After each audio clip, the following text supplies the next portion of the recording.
नमस्कार, मैं Divya daily UP में आपका स्वागत है। आज 29 अक्टूबर दिन रविवार। खबरों की ओर बढ़ने से पहले एक नजर सुर्खियों पर।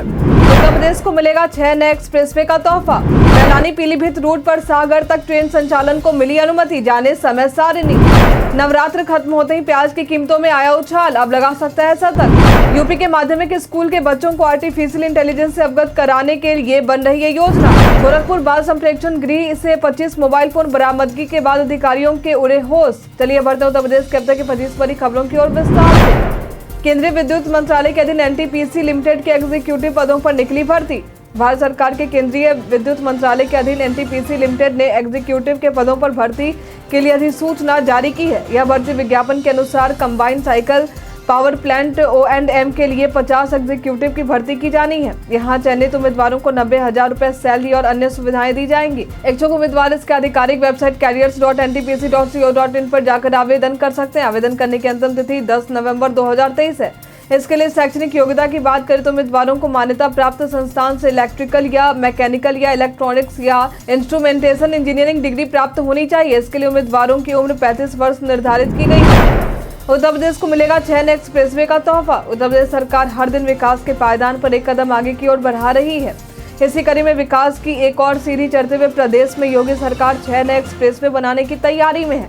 यदि प्रदेश में आवागमन की बेहतर सुविधा होगी तो विकास को भी रफ्तार मिलेगा। अभी हाल में ही औद्योगिक विकास मंत्री नंद गोपाल नंदी द्वारा लखनऊ के इंदिरा गांधी प्रतिष्ठान में आयोजित एक कार्यक्रम के दौरान बताया कि आने वाले समय में प्रदेश सरकार की तरफ से यूपी में होने वाले 6 नए एक्सप्रेसवे के निर्माण से पूरे उत्तर प्रदेश का एक जिला आपस में सीधे कनेक्ट होगा। इनके निर्माण से यूपी के आसपास के पड़ोसी राज्यों से संपर्क भी बेहतर हो सकेगा। साथ ही यूपी के अलग अलग जिलों में भी सफर के दौरान जाम और दुर्घटनाओं से निजात मिल सकेगी। सीएम योगी ने कहा, पीओके के लोग भी लगा रहे भारत का हिस्सा बनने की गुहार। एक कार्यक्रम के दौरान उत्तर प्रदेश के सीएम योगी ने राम मंदिर का जिक्र करते हुए कहा कि पीएम मोदी जी के नेतृत्व में 22 जनवरी 2024 को भव्य मंदिर में रामलला विराजमान होने जा रहे हैं। पहले ऐसा समय था जब एक नारा लगता था, उसके जवाब में भी लोग दूसरा नारा लगाते थे, लेकिन अब करोड़ों राम भक्तों का सपना साकार हो रहा है। आगे उन्होंने पीओके का जिक्र करते हुए कहा कि अब तो पीओके के लोग भी कहने लगे हैं कि हमें भारत का हिस्सा बनाइए। आज कश्मीर कोई मुद्दा नहीं रह गया है। ये प्रधानमंत्री जी के कुशल नेतृत्व का ही नतीजा है। कई कारणों से दर्ज है भारत के इतिहास में आज की तारीख। आज के दिन वर्ष 1985 में मुक्केबाजी में भारत को पहला ओलंपिक पदक दिलाने वाले बॉक्सर विजेंद्र सिंह का जन्म हुआ था। आज के दिन वर्ष 1999 में भारत के पूर्वी तट पर आए तूफान से करीब 5 लाख लोगों के जीवन पर बड़ा असर पड़ा और लगभग 150 लोगों ने अपनी जान गंवा दी। आज के दिन वर्ष 2005 में भारत की राजधानी नई दिल्ली में विस्फोटकों की एक श्रृंखला बंद हो जाती है। यहाँ के व्यस्त बाजारों में 3 बम कुछ ही मिनटों में उड़ गए थे, जहां 61 लोग मारे गए और कई लोग घायल भी हुए थे। यूपी में एक बार फिर से शिक्षकों की बर्बरता का मामला आया सामने। इन दिनों स्कूल में बच्चों के साथ बर्बरता के मामले लगातार सामने आ रहे हैं। अब फिर से एक और मामला सामने आया है, जहां टेबल याद न होने पर स्कूल टीचर ने बच्चे को बुरी तरह से पिटाई कर दी है। यह बच्चा बसपा नेता और वरिष्ठ अधिवक्ता सतीश चंद्र मिश्रा का नाती था। इस दौरान प्रिंसिपल से भी इस मामले को लेकर कंप्लेन किया गया। बावजूद इसके प्रिंसिपल ने भी इस टीचर के खिलाफ किसी तरह की सख्ती नहीं बरती। अब इस मामले को लेकर उस महिला टीचर के खिलाफ बच्चे के पिता ने FIR दर्ज करवा दी। पुलिस की सभी शाखाओं में 50 से अधिक उम्र वालों की सेवानिवृत्ति के लिए होगी स्क्रीनिंग। 50 वर्ष से अधिक उम्र वाले PSC समेत पुलिस की सभी शाखाओं में अनिवार्य सेवानिवृत्ति के लिए स्क्रीनिंग करने की बात सामने आई है। इस संबंध में DGP मुख्यालय द्वारा आदेश जारी करते हुए कहा गया है कि ऐसे कर्मी जो 31 मार्च 2023 को 50 वर्ष अथवा इससे अधिक की आयु पूरी कर चुके हैं, उनकी अनिवार्य सेवानिवृत्ति के लिए स्क्रीनिंग की जाएगी। शाखाओं के प्रमुखों को इस मामले को लेकर 20 नवंबर तक सूचना भेजने की बात कही गई। गीता प्रेस के ट्रस्टी बैद्यनाथ अग्रवाल के निधन पर सीएम योगी ने जताया शोक। 90 वर्ष की उम्र में गीता प्रेस के ट्रस्टी बैद्यनाथ अग्रवाल का निधन हो गया, जिस पर सीएम योगी ने गहरा शोक व्यक्त किया है। साथ ही उनके पुत्र से बात कर सांत्वना भी दी है। सीएम योगी द्वारा कहा गया है कि विगत 40 वर्षों में गीता प्रेस के ट्रस्टी के रूप में बैद्यनाथ जी का जीवन सामाजिक जागरूकता और मानव कल्याण के लिए समर्पित रहा है। वह ईश्वर के अनन्य भक्त थे। बैद्यनाथ के निधन से समाज को अपूरणीय क्षति हुई है। मालूम हो कि बैद्यनाथ अग्रवाल एक समाज सेवी के रूप में भी काम कर चुके हैं। मैलानी पीलीभीत रूट पर सागर तक ट्रेन संचालन को मिली अनुमति, जाने समय सारिणी। ट्रेन संचालन की अनुमति मैलानी पीलीभीत रूट पर सागर तक दे दी गई है, लेकिन ट्रेन का संचालन किस दिन किया जाना है इसे लेकर अभी तारीख तय नहीं हुई है। हालांकि आने जाने की समय सारणी रेलवे बोर्ड द्वारा जारी कर दी गई है। दिवाली से पहले इस रूट पर ट्रेन संचालन की संभावना जताई जा रही। समय सारिणी के अनुसार पैसेंजर ट्रेन सुबह 6:20 पर लखनऊ से चलकर दोपहर 1:55 पर सागर पहुंचेगी। वहीं मैलानी से सुबह 10:50 पर लखनऊ के लिए जाने वाली पैसेंजर ट्रेन आने वाले दिनों में सागर से लखनऊ तक जाएगी। जल विभाग में आगरा के बिलों में हेरा फेरी और घूस के मामले में नगर आयुक्त निलंबित। मंडलायुक्त रीतू माहेश्वरी ने जल विभाग के कनिष्ठ लिपिक ललित दक्ष को आगरा में बिलों में हेरा फेरी करने और घूस लेकर उपभोक्ताओं व शासन को राजस्व की हानि पहुंचाने के मामले में नगर आयुक्त को निलंबित करने के आदेश दिए हैं। साथ ही उन्होंने कहा है कि जलकल महाप्रबंधक के खिलाफ सक्षम स्तर से विभागीय कार्रवाई की जाए। उत्तर प्रदेश पर्यटन में आज हम बात करेंगे काशी विश्वनाथ मंदिर वाराणसी के बारे में। यह धार्मिक स्थल हिंदू धर्म के लोगों के लिए सबसे महत्वपूर्ण स्थलों में से एक है। इस मंदिर में दर्शन के लिए देशी नहीं विदेशों से भी लोग आते हैं। यह मंदिर उत्तर प्रदेश के बनारस शहर में गंगा नदी के किनारे स्थित है, जो भगवान शिव को समर्पित है, जहां आपको 12 ज्योतिर्लिंग के दर्शन करने को मिल जाएंगे।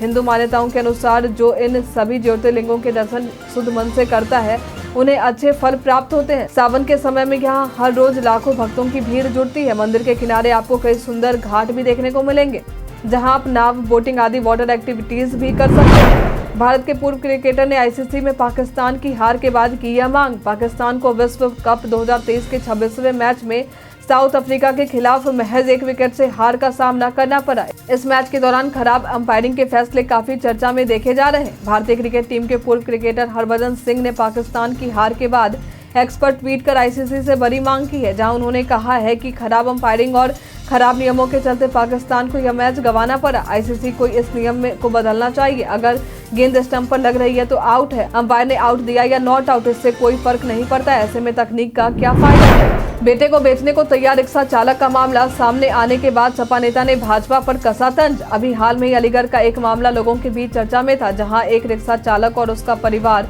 सूदखोर की दहशत के कारण अपने बेटे को बेचने के लिए गले में पट्टिका लगा कर बैठा था। मामला सुर्खियों में आने के बाद पुलिस तुरंत हरकत में आ गई और पीड़ित परिवार के बयान के बाद सूदखोर के खिलाफ मुकदमा दर्ज कर लिया गया है। अब इस मामले को लेकर सपा अध्यक्ष अखिलेश यादव ने भाजपा की सरकार पर तंज कसा है। उन्होंने कहा है कि ये है भाजपा का अमृतकाल, जब एक पिता अपने पुत्र को बेचने के लिए गले में तख्ती लटका कर बिलखने को मजबूर है। इससे पहले कि ये तस्वीर दुनिया भर में फैल जाए, प्रदेश के साथ साथ देश की छवि संपूर्ण विश्व में धूमिल करे, कोई तो सरकार को जगाए। उत्तर प्रदेश के मौसम का मिजाज। चलिए अब जानते हैं उत्तर प्रदेश के मौसम के मिजाज के बारे में। मौसम विभाग के अनुसार पूरे उत्तर प्रदेश में मौसम संभवतः शुष्क रहेगा। वहीं विभाग की तरफ से मौसम को लेकर किसी प्रकार की चेतावनी जारी नहीं की गई है। प्रदेश में गुलाबी ठंड का सितम जारी है। धीरे धीरे समय के साथ और तापमान नीचे गिरेगा और ठंड बढ़ेगी। अल्पसंख्यक आयोग के अध्यक्ष ने मदरसों की जांच पर दिया स्पष्टीकरण। अल्पसंख्यक समुदाय को लेकर यूपी के अल्पसंख्यक आयोग के अध्यक्ष अशफाक सैफी द्वारा कहा गया है कि केंद्र एवं प्रदेश में ईमान, इंसाफ और इकबाल की सरकार है। कुछ अराजक तत्वों द्वारा मदरसों की जांच के नाम पर अल्पसंख्यक समुदाय को भ्रमित कर बरगलाने का कार्य किया जा रहा है। आगे उन्होंने स्पष्ट करते हुए बताया कि मदरसों की जांच नहीं हो रही, बल्कि उनकी सही जानकारी एकत्रित की जा रही है, ताकि उनके हित में संचालित जन कल्याणकारी योजनाओं में सुधार के साथ ही आवश्यकता अनुरूप नई योजना को लागू किया जा सके। इससे उनकी शिक्षा के स्तर को ऊंचा उठाने में सहयोग मिलेगा। पीएम मोदी का सपना है कि मुस्लिम समाज के बच्चे के एक हाथ में कुरान और दूसरे हाथ में कंप्यूटर हो। इस दिशा में प्रदेश भर में धरातल पर ठोस कार्य कराए जा रहे हैं। नवरात्र खत्म होते ही प्याज की कीमतों में आया उछाल, अब लगा सकता है शतक। प्याज की कीमतों में इन दिनों जबरदस्त उछाल देखा गया है। नवरात्र खत्म होते ही 35 से 40 रुपए किलो में बिक रहे प्याज की कीमत अचानक से बढ़कर 60 से 70 रुपए तक की कीमत पर आ पहुंची है। अब चर्चा है कि आगे इसकी कीमत में और भी उछाल आ सकता है। उत्तर प्रदेश के कानपुर, लखनऊ और सीतापुर जिले में तो प्याज की कीमत 70 रुपए तक देखी जा रही। वहीं 60 से 70 रुपए के बीच आगरा, गोरखपुर और वाराणसी जैसे शहरों में प्याज की कीमत बनी हुई है। सऊदी में नौकरी के नाम पर यूपी के इन बेरोजगारों से ठगी का मामला आया सामने। मुंबई के कुछ जालसाजों ने 15 युवकों के से करीब 2.5 लाख रुपए सऊदी अरब के हाजियों की खिदमत करने की नौकरी दिलाने के नाम पर ठग लिए हैं। इन जालसाजों ने उन्हें भरोसा दिलाया था कि वे इन्हें वीजा और टिकट उपलब्ध करवाएंगे और सऊदी में नौकरी दिलवाएंगे, लेकिन अब उन्होंने अपने वादे पूरे नहीं किए तो इन युवकों ने सवाल करना शुरू किया तो वे बहाने बनाने लगे, फिर फोन उठाना बंद कर दिया। इस जालसाजी के मामले की शिकायत बाराबंकी के फतेहपुर पुलिस ने दर्ज कर ली। उत्तर प्रदेश बर्थडे में आज हम बात करेंगे रुखसार रहमान के बारे में। ये पेशे से एक भारतीय फिल्म और टेलीविजन अभिनेत्री और मॉडल है। इनका जन्म उत्तर प्रदेश के रामपुर में 29 अक्टूबर वर्ष 1979 में हुआ था। इन्होंने कई हिंदी फिल्म में, वेब सीरीज और टेलीविजन धारावाहिकों में काम किया है। इन्होंने जिन फिल्मों में अपनी अहम भूमिका अदा की है उसमें याद रखेगी दुनिया, इंतहा प्यार की, सरकार, गॉड टू सी ग्रेट हो, पीके, भेजा फ्राई 2, लव गेम्स, खुदा हाफिज 2 आदि शामिल है। वहीं वेब सीरीज में द नाइट मैनेजर, यदि टेलीविजन शो की बात करें तो भास्कर भारती, कुछ तो लोग कहेंगे, बालवीर, तुम्हारी पाखी, अदालत, ड्रीम गर्ल, दिया और बाती हम आदि शामिल हैं। यूपी के माध्यमिक स्कूल के बच्चों को आर्टिफिशियल इंटेलिजेंस से अवगत कराने के लिए बन रही है योजना। यूपी के सभी स्कूलों में एआई साक्षरता अभियान आर्टिफिशियल इंटेलिजेंस की आवश्यकता को देखते हुए शुरू करने की योजना बनाई जा रही। योजना के तहत आर्टिफिशियल इंटेलिजेंस से संबंधित वीडियो मॉड्यूल शिक्षकों और बच्चों को माध्यमिक शिक्षा के सभी स्कूलों, मदरसों और संस्कृत विद्यालयों में दिखाए जाएंगे। इससे ये आसानी से आर्टिफिशियल इंटेलिजेंस की समझ ले पाएंगे। बता दें कि आज के समय में आर्टिफिशियल इंटेलिजेंस हर क्षेत्र में एक बड़ी आवश्यकता है, इसलिए राज्य सरकार प्रदेश के बच्चों को इस क्षेत्र से रूबरू कराने की तैयारी कर रही है। सोशल मीडिया पर पोस्ट अश्लील कंटेंट पर इलाहाबाद हाईकोर्ट ने कही ये बात। सोशल मीडिया पर हमें कई अश्लील पोस्ट देखने को मिलते हैं, जिसे लेकर इलाहाबाद हाईकोर्ट द्वारा एक बड़ी बात कही गई है। अदालत ने माना है कि सोशल मीडिया पर किसी अश्लील पोस्ट को लाइक करना कोई अपराध नहीं है। हालांकि ऐसी सामग्री को साझा करना या दोबारा पोस्ट करने पर दंडात्मक परिणाम भुगतने होंगे। आगे अदालत ने अपने टिप्पणियों के दौरान कहा कि इस तरह के पोस्ट को साझा करना सूचना प्रौद्योगिकी अधिनियम की धारा 67 के तहत प्रसारण माना जाएगा और दंडनीय होगा। अयोध्या राम मंदिर को सिलेबस से जोड़ने को लेकर शिक्षा मंत्री ने कही ये बात। अयोध्या में निर्माणाधीन राम मंदिर का काम आखिरी चरण में आ चुका है। मंदिर में श्री राम के प्राण प्रतिष्ठा की तारीख भी तय हो चुकी है। इसे राज्य के पाठ्य पुस्तकों के सिलेबस में भी जोड़ने की चर्चा तेज थी। अब इसी को लेकर जब उच्च शिक्षा राज्य मंत्री रजनी तिवारी से सवाल किया गया तो उन्होंने बताया कि नेशनल एजुकेशन पॉलिसी में ये भी है कि हमारी संस्कृति के बारे में बच्चों को ज्ञान देना चाहिए। धार्मिक पौराणिक गाथाओं के बारे में बच्चों को बताया जाए। और राम मंदिर तो हमारी भावनाओं से जुड़ा हुआ विषय है। बात सिर्फ राम मंदिर की नहीं है, बल्कि उनके साथ साथ बाकी धार्मिक, पौराणिक और आध्यात्मिक चीज़ों की भी पाठ्यक्रम में लेने का विचार है, ताकि बच्चों को इसके बारे में जानकारी हो सके। काम की बात में आज हम जानेंगे घर बैठे कैसे सीखें अंग्रेजी बोलना। अक्सर कई बार हम अंग्रेजी बोलने में घबराते हैं, जिस वजह से हमें शर्मिंदगी का सामना भी करना पड़ता है। लेकिन हमेशा ध्यान रखें कि भाषा कोई भी हो, इस वजह से शर्मिंदगी महसूस करना गलत है। भाषा महज अपनी बातों को दूसरों तक पहुँचाने का एक जरिया है। इसके लिए हम चाहे हिंदी भाषा का इस्तेमाल करें, अंग्रेजी भाषा का इस्तेमाल करें या अन्य किसी भी क्षेत्रीय भाषा का, लेकिन अंग्रेजी भाषा को दुनिया में अधिक से अधिक लोग इस्तेमाल करते हैं। इसलिए यदि आपको अंग्रेजी नहीं आती तो झिझक या शर्मिंदगी के बजाय आप इसे सीखने की कोशिश करें और खुद पर आत्मविश्वास रखें। इसके लिए आपको सबसे पहले ज़रूरत है आसपास इसका माहौल बनाना। इसके लिए आप अपने दोस्तों, परिवार की मदद ले सकते हैं। यदि कोई नहीं है तो आप खुद से अंग्रेजी में चीज़ें सोच सकते हैं और बातें कर सकते हैं। इसके लिए आपको अपने शब्दकोश को भी मजबूत करने की जरूरत होगी। साथ ही अंग्रेजी मैगजीन और न्यूज़पेपर से भी खुद को अपडेट रखें। ग्रुप डिस्कशन करें, अंग्रेजी गाने सुने या कोई फिल्म और शो देखें। अंतिम में बच्चों के बीच आसान भाषा के स्टोरी टेलिंग आदि कर सकते हैं, ताकि आपकी झिझक धीरे धीरे खत्म हो। इसके अलावा आप अपने दिन भर के क्रियाकलाप को भी लिख सकते हैं। पति पत्नी के बीच के विवाद को लेकर इलाहाबाद हाई कोर्ट ने कही ये बात। पति पत्नी के बीच विवाद के एक मामले को लेकर इलाहाबाद हाई कोर्ट द्वारा कहा गया है कि पति और पत्नी के बीच के विवाद में पत्नी की सुविधा का संतुलन देखा जाना आवश्यक है, जिससे कि पत्नी को पैरवी करने में आसानी हो सके। यह बात अदालत ने उस मामले पर कही है जिसमें पति के तरफ से प्रस्तुत मुकदमा वाराणसी के गोरखपुर जिला न्यायालय स्थानांतरित करने की मांग की थी। याची का कहना था कि याची अपने बुजुर्ग माता पिता के साथ गोरखपुर में रहती है। गोरखपुर से वाराणसी के बीच की दूरी लगभग 200 किलोमीटर की है और याची के पास मुकदमे के खर्चे और यात्रा में होने वाले अन्य खर्चों को पूरा करने के लिए आय का कोई स्रोत नहीं है। प्रदेश में वायु प्रदूषण पर लगाम लगाने के लिए योगी सरकार ने उठाई ये कदम। शहरों में वायु प्रदूषण को बढ़ता देख राज्य सरकार अलर्ट मोड में आ चुकी है। वायु प्रदूषण पर अंकुश लगाने के लिए राज्य सरकार द्वारा बड़े फैसले लिए गए हैं। संबंधित विकास प्राधिकरण और आवास विकास परिषद सार्वजनिक या निजी क्षेत्र के निर्माणाधीन भवन ढके न होने पर निर्माण कार्य को आगे नहीं बढ़ने देंगे। साथ ही निर्माणाधीन भवन के साथ निर्माण सामग्री और मलबे को भी ढककर रखना होगा, ताकि राज्य में वायु प्रदूषण पर लगाम लगाया जा सके।